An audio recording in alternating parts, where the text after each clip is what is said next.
My name is Trevor. To the gentleman who we ran past each other on Thursday on the pathways, it's not Mr. Friend's Church, although I really like that. We're going, all of a sudden, Mr. Friend's Church. I'm like, who? What's going on here? So next time you see me, it's Trevor, and we can wave and we can chat, but we were both running different directions. It was really quite a great experience. Alessandra actually asked for something that I think, in addition to us wanting to say we appreciate you, we appreciate your donations, and as Jeff was sharing last week, more of you are actually saying, hey, this is our community. We're here, we're expanding outwards, and many of you are saying, hey, let's add to this. We want your story. So if you want to email Jeff at Friends Church with why it is that you give to Friends, like what is it that makes you want to contribute to the spiritual gym? Because we all have a bunch of different stories, and I think that's awesome, because your story can inspire other people, or even let me think about my story differently. So we really want to encourage you. We're doing a great job, guys, keeping the spiritual gym going, so thank you for that. And donating, as you guys know, is fairly easy to do. Made it simple, and just thanks for being a great part of this. But your story, we do want to hear them, and that would be just a great way. Have a great Sunday. We've had 2 days of summer now, eh? Like, is anyone else excited about this? I'm like, oh, we'll get to go out and get some sunshine. And fireworks tonight. I don't know where you were last week. We were not on the right side of downtown, so we didn't get to see very many of them, so we're shifting tonight at 11. Hopefully you guys get to see the fireworks as well. Jeff? You know, normally we do this as funny, but this is awesome. We haven't had live audience in a while. Could you guys just applaud Jeff, like sincerely? Sincerely, yeah. Jeff. Like, it's good, isn't it? Right. Welcome back, Jeff. That's great. That is really appreciated. Thank you. Those sympathy claps are always appreciated. Oh, okay.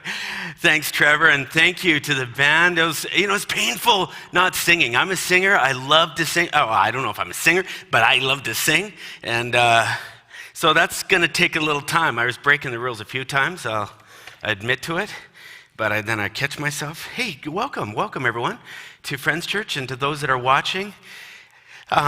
So Cathy and I, my wife and I, we had only been married about a year, and we were living in an apartment where the washer and dryers weren't working well, so we were taking turns doing our laundry in a laundromat every week.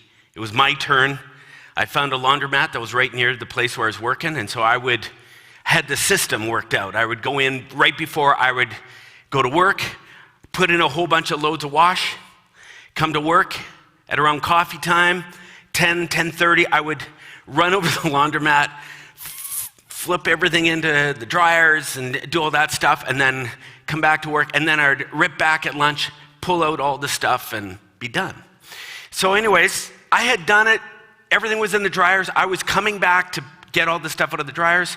I walk into the laundromat, and I'm heading toward the section where I was doing all my laundry, and all these clothes are up on the counters right near it.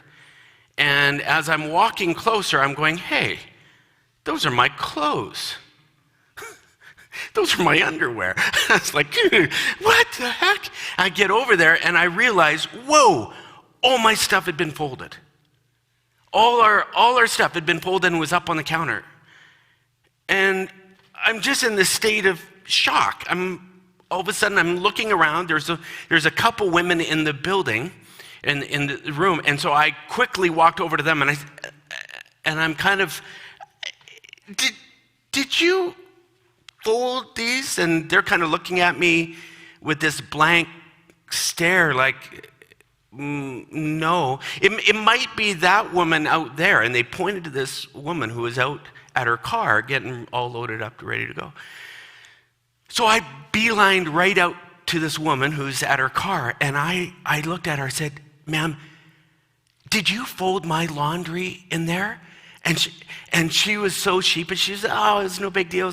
I said, I am just so grateful that you would do something like this. And she's like, no, it's real honest. And the more that she tried to push it away, the more it endeared me to her. I'm just like, do you know how much time you saved me? She goes, no, honestly, it was nothing. It was nothing.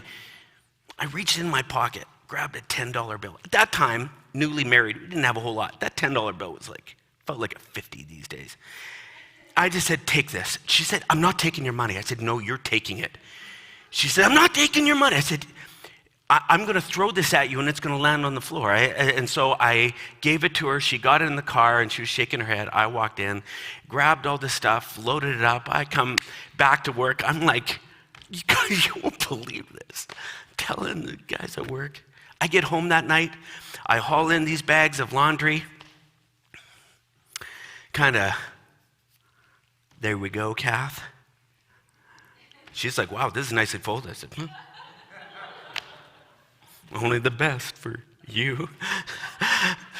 So she's pulling out everything and she goes, well, where's our towels? I said, well, I know they're here because I know I put them in the wash and I put them in the dryer. They're here. She said, can you find them? And I'm looking through everything. I'm just like,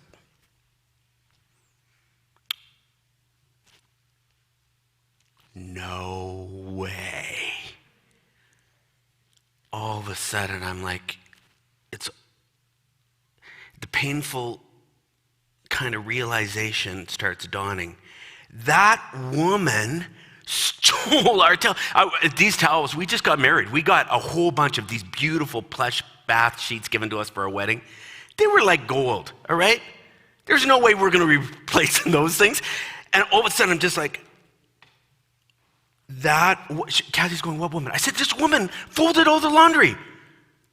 She's going, first of all, you pretended you folded the laundry. Now you're telling me some woman did? I said, yeah, I think she stole our towels. I think I paid her $10 to steal my towels. Cathy's like, you didn't think to I didn't even think to check. I just thought it was a nice thing she was doing.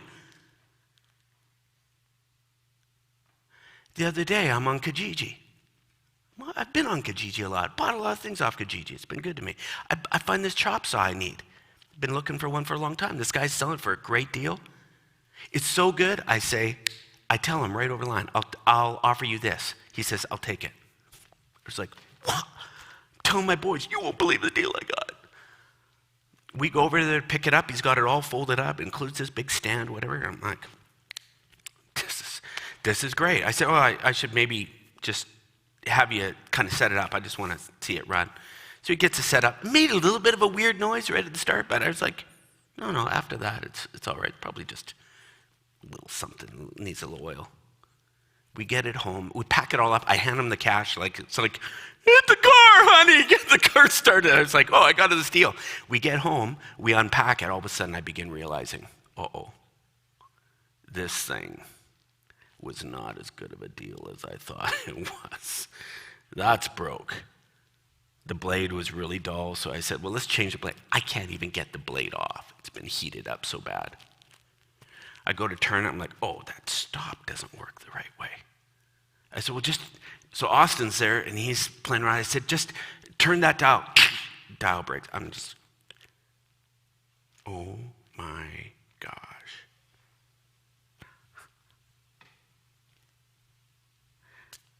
Austin's saying, yeah, we probably should have just taken our time. And I'm just like, well, the guy seemed like a good guy. He told me it worked great.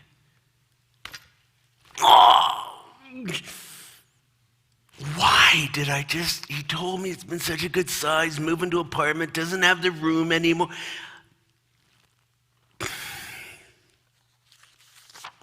You'd think I'd know better. Let me ask you something. Have you ever been taken?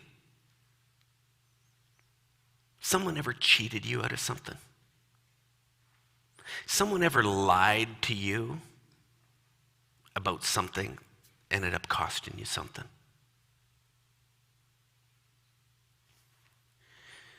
Someone ever taken advantage of your kindness toward them, your belief in them?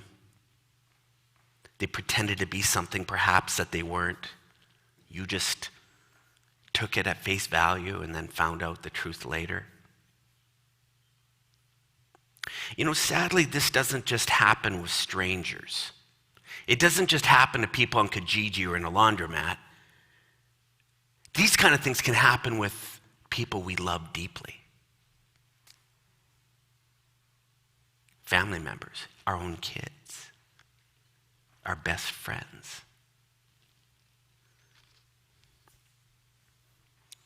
In the end, we're left in these moments staring at walls, asking ourselves, how could I be so gullible? Why didn't I just see the signs? Why didn't something smelled a little fishy. Why didn't I dig in a little deeper? Why am I so trusting? How did she do me like that? How did he pull the wool over my eyes? Yeah. Question, why is it that we so often give people the benefit of the doubt?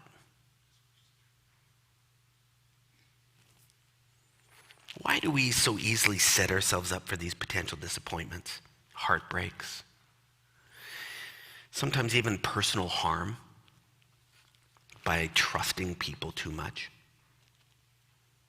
Especially people who haven't really earned it. Oh, sure, we need to love our neighbors. Oh, yeah, right. But does that mean just blindly trusting people? Shouldn't we be a little more suspicious, a little more guarded? Last week we began this new series called Stranger Danger, and it's loosely been built around this book by Malcolm Gladwell called Talking with Strangers. Anyone familiar with Malcolm Gladwell? He's a well-respected author. He's a Canadian, actually, journalist. He's written some New York Times bestsellers. I love his writing. But this guy has this knack for kind of studying human tendencies and behaviors and patterns, leaning heavily on academic research and making a case for why we do certain things, why we've been able to achieve certain things. He draws all these patterns. Talking with strangers is no different. In this book, he studies misconception and interactions and assumptions that people make when dealing with those they don't know. It is a fascinating book. It had me just wrestling. Even on this message, this week, I went all over the map as I was studying this. I'd sit back with Vince, I go, oh man, I don't know where I am on this thing. There's this one section in which he talks about the human tendency to trust, a default that we have to trust people. He uses two stories specifically, the one of Bernie Madoff and the story of Jerry Sandusky.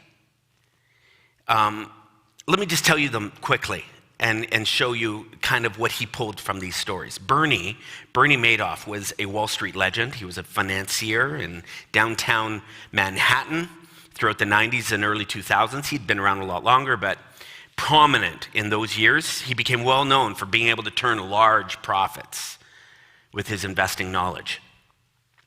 He served on numerous prestigious boards of important financial associations. He was well known in affluent circles from the Hamptons of New York right down to Palm Beach, Florida, and literally around the world. He became legendary. People throwing their money at him saying, invest it for us. But this guy was mysterious. People didn't know a lot about him. He just had this mystique, this prestige, influence, power. Little did people know that Bernie Madoff was a fraud. He and his organization was not at all what it seemed. Bernie's own brother-in-law was his auditor. That should have been a sign, right? His kids, they were high-ranking officers in the company. Bernie was cooking the books, stealing from his investors. No one knew it. And he had big institutions buying in. There was one institution named Renaissance they had, kind of internal auditors, analysts that started looking into Madoff's stuff. Some of them were going, wait a second, this doesn't seem to be adding up. I can't quite figure out what he's doing. More than one guy said this. They end up going to the top levels of this company, massive institution, saying, something seems a little fishy here. We can't quite put our fingers on it. Did Renaissance say, that's it, we're out? Nope. They went, well, maybe let's just pull out some of our money. Not all of it. They hedged their bets. These were smart people. Financial gurus who were trained to spot something wrong. Something smells fishy here, but do they act on it? Later, Madoff's con game comes to an end and exposes the largest Ponzi scheme ever in American history. Investors lost what they're estimating now to be a real amount between $10 and $20 billion. Whoa! 5 years later, they sit down with one of the head honchos who was at Renaissance, who was making the call to keep money invested in Madoff. And they're going, what the heck? What were you thinking? This is what he said. He said, I never as a manager entertained the thought that it was truly fraudulent. I mean, it smelled funny, yeah, but I wasn't willing to believe that Madoff was an out-and-out liar. I just couldn't believe it. Simons had doubts, but not enough doubt. Malcolm Gladwell looks at that story and says, Simons and a few other guys, they defaulted to truth. It's a term he uses. Let's tell Jerry's story quickly. Gladwell tells this story, of Jerry Sandusky. If you didn't know his story, he served as the assistant football coach of Penn State under the legendary Joe Paterno. This guy was a legend as an assistant coach. He had won numerous awards as being the assistant coach of the year. He had authored numerous books. Not just known for his football prowess, Jerry Sandusky was known as an unbelievable human being. He and his wife Dottie adopted 6 kids and were foster parents to countless more. They took in so many foster kids that their close friends couldn't keep track of all their kids. Truth. Jerry would take, in 1977, Jerry founded a charity called the Second Mile. It was a recreational program for troubled boys. Over the years, thousands of kids went through his program. These were impoverished families in areas that passed through this program. So Jerry would take these Second Mile kids. Here he is, the assistant football coach of Penn State. He would have whole sections where he would allow them to come. They would sit on the sidelines and watch the players practice and play. They would come to his games. He would make a way for them to come.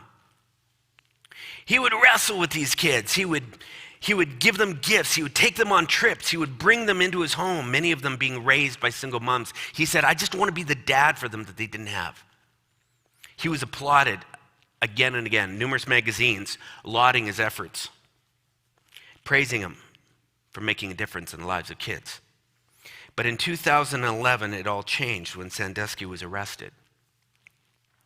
8 men testified that he had abused them hundreds of times over the years, sometimes in his own home, while his wife was upstairs. Jerry was indicted on 45 counts of child molestation.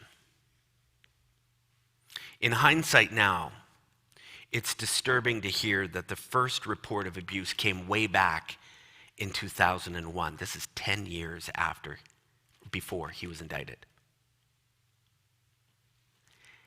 The first complaint started coming 10 years prior. Because of the long delay, literally the top brass of the Penn State University were fired.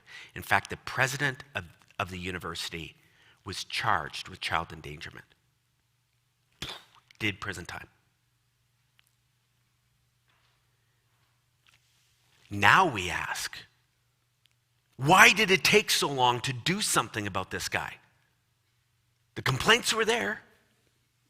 Not surprisingly, many parents agonized over why they didn't act on their suspicions. he tells the story of some of the interviews that were had. Parents saying, I saw some things that seemed a little fishy, but I don't know, it's Jerry Sandusky. Look at all the good stuff he's been doing. If they looked carefully, Jerry's profile checked off many of the boxes of a classic pedophile. And yet, even a caseworker who was trained to spot trouble, they interviewed her. She was hesitant to blow the whistle on Sandusky, stating the case just seemed to fall into one of those gray zones around boundary issues. That was what it seemed like. These are smart, capable people, trained to sniff out trouble, trained to catch people breaking the rules, and they didn't. Gladwell asks why? Because they defaulted to truth. This was a term that he got from a researcher. Actually, he's an author as well. He's a noted psychologist. His name is Tim Levine. He wrote a book called Duped. And he talks about this natural tendency of humanity to what he calls default to truth. In his book, and I'll explain in a second, in his book he talks about this experiment he ran. He grabbed a whole bunch of students, brought them into this classroom environment.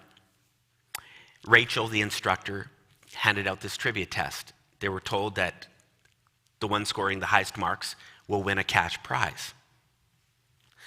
So she hands out the test starts. Then conveniently, halfway through the test, Rachel, the instructor, gets called out. Not just out of the room, but upstairs. Everyone hears it. So Rachel leaves the room, and that's when the carefully scripted performance begins. One of the supposed students, who's an actor, leans over to another student and says, I don't know about you, but I could use the cash. I think those are the answers in that brown envelope on that desk. That's all they had to say. And then from that point on, it was left up to the students in that room as to whether or not they would cheat. Now, of course, the whole classroom was videotaped. So afterwards, Tim Levine sits with each student, one by one, ask them a few questions, but then, of course, the classic, did you cheat? Some did, some didn't. Some did, but didn't admit to it. Some did. What did I say first? Some admitted to cheating, some didn't admit to cheating. Anyways, so he gets all this video, and then he brings in completely unrelated people to watch the videos, and he says, pull out the cheat. Pick out the ones who are lying about their cheating. What he found was fascinating. He said people, on the whole, are very good at telling when people are telling the truth, but they're very poor at telling when someone's lying. Across the board. He goes on to make an argument that heads of spy organizations, high level, people that are designed to find only the best liars, can't themselves detect when people are lying. Their own agents. Some of the most talented people at reading people, not when they're lying. He says it's because humanity seems to have this default switch to truth. Our operating assumption is that people are honest. That's a starting point. We don't behave like sober-minded scientists, slowly gathering information and evidence to prove the false nature of something someone's done before reaching a conclusion. No, we do the opposite. We start by believing in someone, typically. Not always, typically. And we only stop believing when our doubts and misgivings rise to the point that we can't explain it away. People defaulted to truth with Bernie Madoff. They did it with Jerry Sandusky. I did it in the laundromat. I did it with Kijiji. Likely you've been doing it all along too, in different ways. We do it. Now, I don't know about you, but I tell you, there have been many, as I was even reading the book, I'm going, I do it. I hope he can tell me how to stop doing this. Because I give people a benefit of the doubt, and then I get disappointed. And then I do it again. Why did I do that? What was interesting is he gets partway in, and he says, yeah, this is a human tendency to do this, but it's actually a good thing. What? No. He's like, yeah. And what he did is he flipped it, and he said, just look at the opposite of those who are wired to default to false. As a beautiful case study, he looked at Harry Markowitz. This was a guy that busted Madoff. Markowitz is one of these guys that are constantly defaulting to truth. In fact, I listened to an interview on the Audible book of Malcolm Gladwell's book. He actually has an interview with Harry. And Harry just starts talking about random institutions. Corrupt. Those guys are all lies. I trust nothing of those guys. At best, they're this. At worst, they are the lowest. Like, he had nothing good to say about anyone. What's interesting is Harry Markowitz ends up, throughout the whole Bernie Madoff thing, becoming so paranoid as he's calling out every little thing that's going on. He ends up holed up in his own apartment. Curtains drawn. He's got guns. He's sure someone's going to take him out. Literally, he has no friends, no love interests, no kids. He lives this isolated, solitary life, continually looking over his shoulder, certain that these people all around him are trying to get him. Now, you take that as an extreme of the default to false, but that is what you're left with if you move too hard in the other direction. I have dear friends who got taken, their business. Guy come in, posing. I won't go into the long story. They got taken for hundreds of thousands of dollars. Almost closed down their very successful business. It has cost them so much. But I watched something tragic happen inside of them. It was like the default to truth meter flipped to default to false. And not just with potential business partners, not just with clients, but with friends, with people they live next door to, different parts of their life. There's this jaded suspicion that starts clouding their lenses toward every person, it seems. And when you get to that point, I watched how they look at someone, and even the slightest hint, someone promises something and can't quite follow through, up goes the wall. No, you're not getting close. You're not getting close. No way. And their world, their relational world, has just started doing this. When you default to false, it becomes almost like one of those mob the drug deal, what it looks like. It's late at night. Headlights down at the pier. There's a car that shows up, trench coats, briefcases come out, then the big truck comes out, got the guns or the drugs in the back, and it's like, I'm not giving you this until I know I'm getting that. And it's like, wait for it, 1, 2, 3. Why? Because the suspicion is so high. I know you're going to take me if I'm not careful. And you live like that. And that gets old quick. People just start saying, oh, I'm out. I'm out. My son, all my sons did this in high school, but one son I remember, he made some bonehead decisions and cost himself, cost us. Trust. dropped huge. I remember having to come to Jesus moment with him one night saying, we're done. I gave you about 8 feet of rope and you hung yourself with it.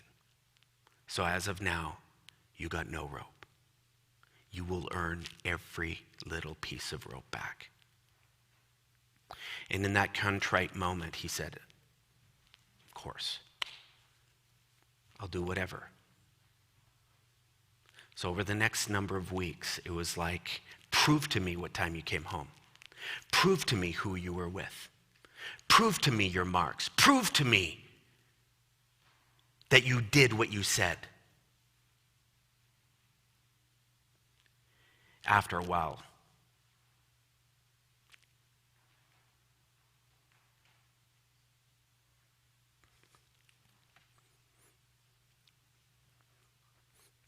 started killing him.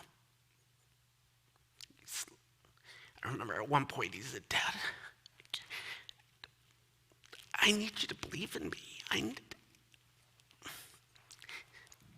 Just a little bit even. But this whole thing of you almost believing I'm going to screw up more than you believe I can do it. I feel like you're miles away. And I remember in that moment, I'm just like, oh. Now, this isn't the case for everyone. I'm not suggesting that there isn't accountability for stupid decisions that people make. I'm not saying any of that. But I'm telling you, you live in default to false mode long enough, and it's like a toxic pill. It's good in short doses. Sometimes it brings the accountability that's needed, but you drag that thing out, and you stifle, you suck the life out of that relationship. I watched as I said, all right, I'm going to try. You got a foot. I'm not going to question you about this anymore. It's over. And I watched my son like a flower. That's just one story, and every story is different. But I will say this. The toxic nature of defaulting to false in a continuous state, I don't think is a viable option. Healthy relationships need a measure of trust. What's interesting is Gladwell makes that case, and he begins to spout facts that prove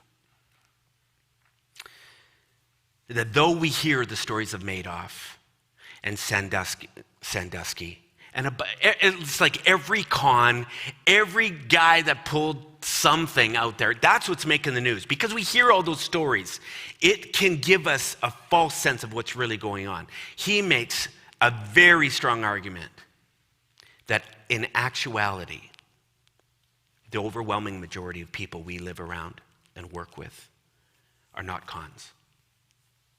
They're not sexual predators. They're not deviants.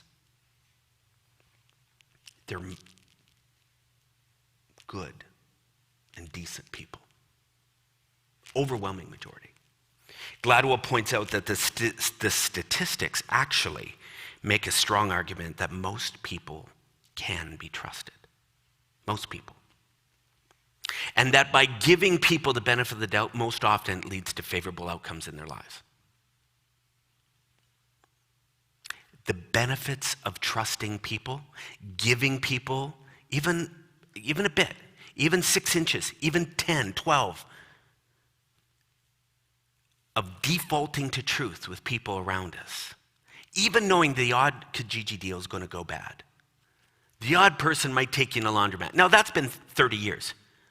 Chances are good, I'm free and clear. Now, I don't go to laundromats tons, but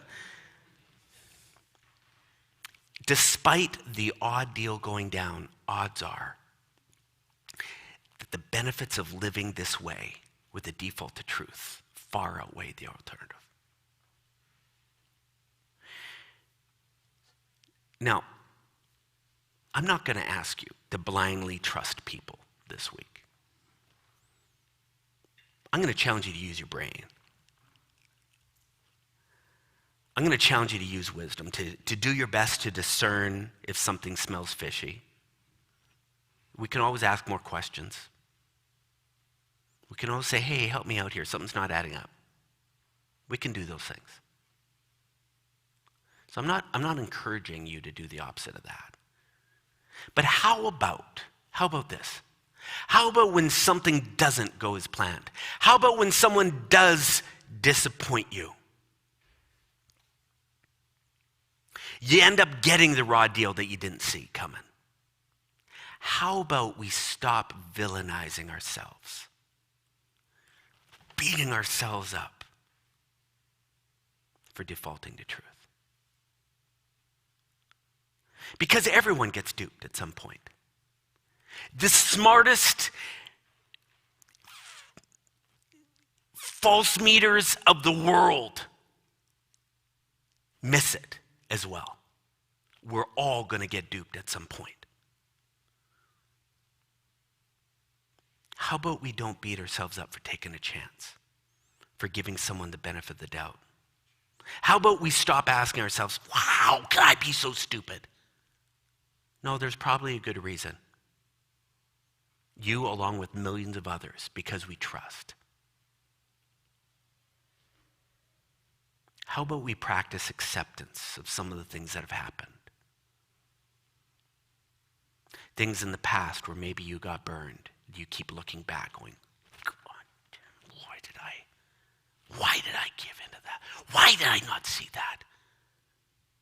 No, how about we just practice some acceptance there? It's the price we pay for promoting an honor system. It's the price we pay for wanting a more trusting world, isn't it? You know, maybe there's someone listening to me this morning and you have been burned badly. I'm guessing there's a few who, even as I'm talking about this, saying, Jarvis, you have no idea how bad I've been burned. Probably right. Maybe now you seem to have no option. It's just you're defaulting to false and you feel the world shrinking. You feel yourself in this place where you're looking at people, even people you love dearly, and you can't help but watch every move, every email. You want to check their phone. You wanna, because you're waiting for the shoe to fall. You're waiting to find that person out. You know, maybe you need to see someone to help that before your world gets so small. You know, maybe you're like me and you've been one who's blown trust. Maybe you're one that was the cause of someone now defaulting to false. Maybe your assignment this week is to not get angry at that person who maybe is still suspicious or still jumpy when they see something. Maybe you could look at that person and say, I know how difficult it must be. And I wish you could give me 8 feet of rope. Maybe you can only give me 4. But I get it and I want to earn that back. I don't know where you sit on this topic. I don't know if this pinches you, whether you have any connection to it. I'm guessing everyone does in one way or another.